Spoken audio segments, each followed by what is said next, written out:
Bro, we're in February 2026. The draft is right around the corner. Free agency is about to blow up, and the Washington Commanders, fam, are in one of the most important moments in this franchise's recent history. This isn't some clickbait line. This is literally what it is. Every decision made over the next few weeks is going to decide whether this team really competes in 2026 or we sit through another quiet rebuilding year while we watch the Eagles and Cowboys hog all the NFC East spotlight. And I'm not here for that. You're not here for that. We're here to talk about winning.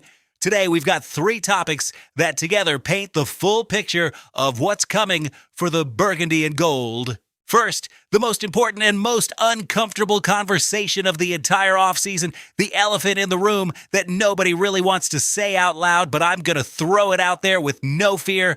Jaden Daniels' contract future and why the market is leaving that deal behind right now. Then we're talking about the prospect that has the whole NFL drooling, a running back out of Notre Dame who could completely change Washington's backfield. And to close it out, we're diving into the most interesting tight end free agency debate out there because, fam, there is a decision Adam Peters has to make, and the fan base needs to really understand what's on the line. So fire up that coffee, hit pause on whatever you're doing, and stay locked in till the end because this video is going to change how you look at the Commanders' offseason. Let's roll. News 1, Jaden Daniels and the brutal projection on that next contract. Man, okay, breathe, because this one stings a bit, but it has to be talked about. Spot Rack, which is basically the salary cap oracle for the NFL, just dropped a list of the next contracts that are going to reset the market at every position. They call it the next man up, and when you get to the quarterback section, fam, you see Lamar Jackson slotted to get the richest deal in NFL history. Cool. Makes sense. Lamar is a straight alien. Nobody is arguing that, but then right under Lamar, you see 2 names as the next in line, Drake May, Caleb Williams, and after those 2, bro, Daniels is nowhere. Jaden Daniels, the one who in 2024 had one of the best rookie seasons in league history, the one who dragged the Commanders all the way to the NFC Championship game in that first year. That same dude is on the outside looking in when it comes to the biggest contract conversation of that whole quarterback generation. Man, that hurts to even say out loud, but listen, let's be fair with the context because this isn't some mystery. It is the direct result of what went down in 2025.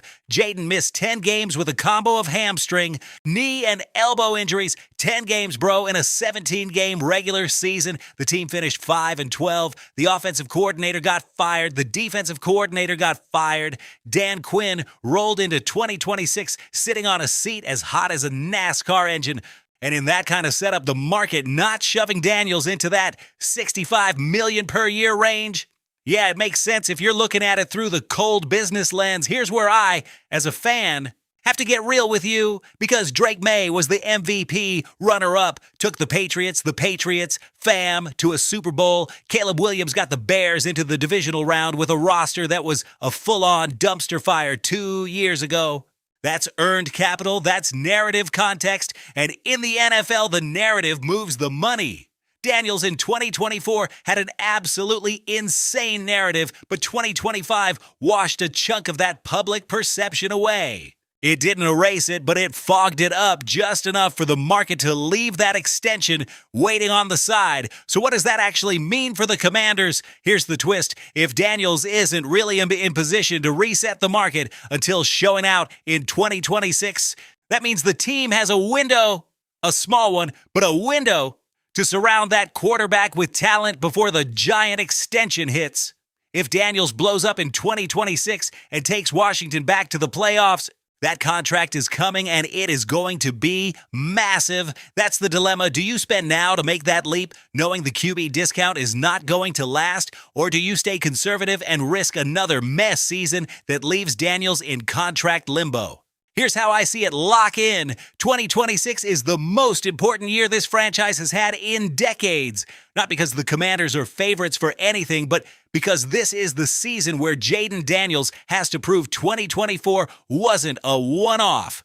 That the star we saw as a rookie was real and repeatable. That whole shined as a rookie and then broke down in year 2 storyline is one of the most dangerous labels a quarterback can carry in the NFL. And Daniels has that ghost hanging over right now. But bro, listen, I'm going to say something a lot of fans don't want to hear, but I honestly believe those 2025 injuries weren't the result of a bad quarterback. They were the result of a 6'4", 210-pound player who in 2024 ran like a 170-pounder and took hits that a quarterback with that frame simply cannot keep taking forever. The issue isn't Jaden's talent. The issue is Jaden's body usage philosophy, and that is a problem David Blau, the new OC, has to fix from the very first snap of training camp. May and Williams are going to land around $65 million a year on those extensions. That's basically locked in after what they did in 2025. By the time Daniels is up for his, if 2026 goes right, he's probably staring down something in that neighborhood or even higher. But if 2026 turns into another stop-and-start year, bro, Washington could find itself in one of those nasty conversations about whether QB1 is really the long-term answer, and I don't want to be in that conversation. Neither do you, reality check. More than anything else, the Commanders need Jaden Daniels to play 16 or 17 games in 2026, looking like the Jaden Daniels we saw on Monday Night Football against the Giants in 2024. The one making impossible plays, managing the clock like a 10-year vet, flipping the whole vibe around this team from hopeless to legit hopeful. That Daniels is still in there, I believe that. But the market is only going to believe it once it sees it again. So fam, before you start freaking out, chill a bit. The Jaden Daniels chapter isn't over. It's being written right now, and we're going to be here for every single page, okay, bro? But hold up, because what's coming next is even wilder. While the market is arguing over the QB's future, there's a name in the 2026 draft that might fix one of the biggest problems last season exposed. A Notre Dame running back with Olympic speed and veteran vision. Let's get it. News 2, draft profile, Jeremiah Love, RB, one of the future in Washington. Fam, I need you to sit down for this because this is different level stuff. Jeremiah Love, write that name down, tattoo it, slap it on your lock screen. Do whatever you have to do because this dude is about to become the centerpiece of the 2026 draft conversation for the Washington Commanders. Junior out of Notre Dame, 20 years old, 6 feet tall, 212 pounds, projected top 15 in the first round. And when you look at the numbers, bro, you legitimately have to pause. In 2025, he carried the ball 199 times for 1,372 rushing yards with 18 rushing touchdowns, added 27 catches for 280 yards and 3 more scores. Total touchdowns on the season, 21. Career college yards per carry, 6.7. This is not some little school speed back, fam. This is somebody who steps on the field every week looking to put points on the board. Won the Doak Walker Award, which is basically the Heisman for running backs, was a unanimous All-American Heisman finalist, was 19 for a big chunk of that run. Bro, at 19, I didn't even know how to file taxes. Now let's get into what makes this player special beyond the box score because the numbers are the end product, but the process is what gets the scouts and analysts losing their minds. Love ran the 100-meter dash in 10.54 seconds. That's Olympic-level track speed, not just football speed. That means once this dude hits level 2, those corners trying to chase from the backside angle just don't get there, period. That 98-yard run against Indiana in the playoff, fam, wasn't some lucky fluke or a perfect blocking lane. That was a back who, once he crossed past the 3-yard line, kicked into a gear nobody on the field could match. What really pushes him from just fast to scary is the vision. This player has a patience, pressing the hole that you usually see in running backs with 4 or 5 years of pro experience, presses the line, reads the block, feels the crease, then detonates through it like a rocket. In a good college offense, you can hide a back who's just a track guy that hits a lane and goes. Love doesn't need a perfect lane. He'll wait for it. He'll create it with his read, and then he's gone. That's football IQ, fam, and that's exactly what separates good running backs from the ones that last 10 years in the league. The contact balance is another thing that has me absolutely sold on this prospect. There are fast backs who are brittle, who go down as soon as a safety gets a clean hit on them behind the sticks. Love is not that. Check the draft profile and you'll see just 1 fumble in 433 college carries. Bro, that's ball security a lot of NFL running backs wish they had. Combine that with his balance through contact, that habit of spinning, hopping, bouncing off tacklers while still driving forward.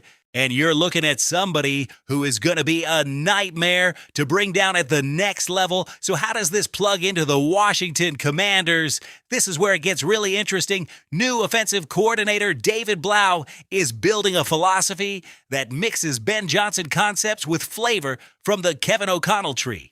That means aggressive spacing, formation versatility, quick reads, and a premium on players who can give you pre-snap advantages. Love, honestly, looks built in a lab for that style. Outside zone is the heartbeat of that O'Connell tree. And Love, with that 10.54 100-meter speed, is exactly the kind of back who just erases pursuit angles on outside zone. You do not need a perfect wall of blocks. You just need a door cracked open for a second because this dude is already out the other side. That takes pressure off your offensive linemen who no longer have to hold elite blocks forever, which in theory makes the whole line more efficient. Then there's the receiving element. 27 grabs in 2025 for 280 yards. Not some mind-blowing number, but more than enough to show you this player can line up in the slot, run real routes, and create mismatches against linebackers who simply don't have the legs to run with that kind of speed in space. Put Love and Jaden Daniels on the field together, bro, and you've got a combo that defensive coordinators actually have to build specific game plans around. That's real offensive power, fam. The Hogs Haven piece compared it to what the Ravens did around Lamar Jackson, using the backfield to take pressure off the passing game and cut down the number of high-risk situations the quarterback has to survive. And in the context of everything we just said about Daniels and the injuries, that makes a ridiculous amount of sense. If Love can be the anchor of the ground game, he can force defenses to commit bodies to the box, which opens windows in the passing game, which in turn lowers the number of snaps where Daniels feels like he has to be Superman with his legs. That's a positive domino effect across the whole offense. There are weaknesses, of course, and we have to be straight about them. The jumping over defenders habit is the big one because that kind of airborne contact in the NFL can get very ugly very fast. Pass protection needs work, especially against delayed blitzes and line games, and this is not a pure power back. If you need 1 yard on 4th and goal from inside the 1 against a stacked front, Love is not your first choice as a brute force hammer, but fam, those are coachable issues. You can teach pass pro and situational pad level. You cannot teach that speed and that vision. If the Commanders manage to grab this player inside the top 15, Washington would suddenly have a legit RB1 in the backfield who turns the offense into a true two-headed threat. And in a year where Jaden Daniels has so much to prove, giving that quarterback a running back that forces defenses to honor the ground game is exactly the kind of gift an injured signal caller needs to get rhythm and confidence back. Jeremiah Love to the Commanders in 2026. Bro, let me tell you, that idea alone gives me chills. Okay. We've talked quarterback. We've talked about a potential future running back. But fam, there's a position a lot of fans sleep on that might be the difference between a functional offense and a truly dangerous one. Tight end is fueling one of the best free agency debates out there. Stay tuned because this part is fire. News 3, Cade Otton versus Isaiah. Likely the tight end. Decision Washington has to figure out. Listen, I know when I say the name Cade Otton, a lot of you are thinking who? And that right there is the whole issue. Fam, while everybody's been arguing about whether Isaiah Likely was coming to Washington, whether David Njoku could be a fit, whether Kyle Pitts was a fantasy or even slightly realistic, Greg Rosenthal, one of the most respected NFL analysts out there, went and ranked Cade Otton as the number 1 tight end in this entire free agent class, number 18 on his top 101 free agents list, ahead of Pitts, ahead of Likely, ahead of Njoku, and Washington wasn't even really putting that name in the serious conversation. So let's walk through this calmly and clearly because this is an actual decision Adam Peters has to make. First off, who is Cade Otton has basically been TE1 for the Tampa Bay Buccaneers these last few years. Rock-solid blocker, reliable pass catcher, somebody you can line up in any formation and know the job is going to get done with no drama. This isn't the kind of tight end who's dropping 900 yards and 10 touchdowns, we know that, but this is the kind of player that makes your offense actually function. The kind of tight end coordinators keep calling on because they know that first down run block isn't getting blown up and that 3rd and 5 stick route is going to be where it needs to be. Rosenthal described it in a way I thought was perfect. called it Cade Otten Island, a place where you can run whatever offense you want and never give up ground in the run game. And fam, that description is exactly what a coordinator like David Blau needs in year one of a new system. When you're installing a whole new offensive identity, you need anchors. You need players who just execute, who do not need constant correction. Otten is that kind of tight end. Now, Isaiah Likely is a totally different type of conversation and honestly a really exciting one. In the biggest moment of Baltimore's 2025 season, on the most important snap for the Ravens that year, Lamar Jackson went to that player and Likely went up over Jalen Ramsey, one of the best corners of the modern era, and ripped that ball down. Ravens fans know exactly which snap I'm talking about and exactly why that play still hurts. That kind of moment tells you plenty about what Likely can be at his peak. The problem with Likely, and this is why the decision is so tricky, is that in Baltimore, the player was always TE2. Mark Andrews was blocking the path. The question Peters has to answer is whether the version of Likely you see on that highlight over Ramsey is the week in, week out version, or whether that's still a flashes of brilliance player who's growing into the full TE1 role. That pipeline from TE2 on a contender to TE1 as the focal point in a new offense is one of the toughest jumps in the league. We've seen that story go sideways more than a few times. The article framed it really well as a floor versus ceiling debate. Otten's floor is high. You know the blocking is going to be good. You know the short area passing game is going to be on point. You know the system is going to be executed. Likely ceiling in pure upside terms is higher, but the chance that it doesn't fully click into that TE1 level Washington needs is real. Here's my take. Fam, because you know I'm not going to dodge a call. In the specific context of the 2026 Commanders, with a new OC putting in a brand new system, with a quarterback coming off an injury-ridden season who badly needs confidence, with an offensive line still trying to figure itself out, I think that high floor Otten brings is worth more right now than Likely's higher theoretical ceiling. Not because Likely is some bad player, but because Daniels needs rock-solid security blankets to rebuild rhythm, needs to know that if the throw is going to the tight end on the seam, that tight end is going to be right where the ball is supposed to go. That kind of trust builds momentum, and in a narrative rebuild year for your quarterback, momentum is priceless. But this isn't black and white. If Peters believes Likely's blocking has taken a real step and that the TE1 transition is something the player can handle without getting overwhelmed, the upside on that move might be franchise-changing, a Likely playing free, without Andrews soaking up targets, with Daniels' trust and Blau's system scheming seams open for that body type. Bro, that could be dangerous for real. What I know for sure is that this debate matters. Tight end in today's NFL is not just some glorified extra tackle. It's a strategic weapon, a chess piece that lets you create pre-snap advantages all over the formation. And with Blau's background and philosophy, that tight end spot is going to be used creatively. The question is, what archetype you want for that creativity? The steady, high-floor executor who does everything correctly? Or the high-ceiling talent who might just explode if everything lines up right? Adam Peters' fam is about to make one of those calls nobody talks about if it works, and everybody points at if it blows up. That's life as an NFL GM, and we're going to be watching every move. Bro, we've reached the end of a video that, if you'll allow me to say it, might be one of the meatiest ones we've done on the Commanders this offseason. We broke down Jaden Daniels' contract future and why 2026 is the biggest year of that career so far. We talked about Jeremiah Love, the Notre Dame back with Olympic wheels, who might be the transformational piece this offense has been missing for a long time.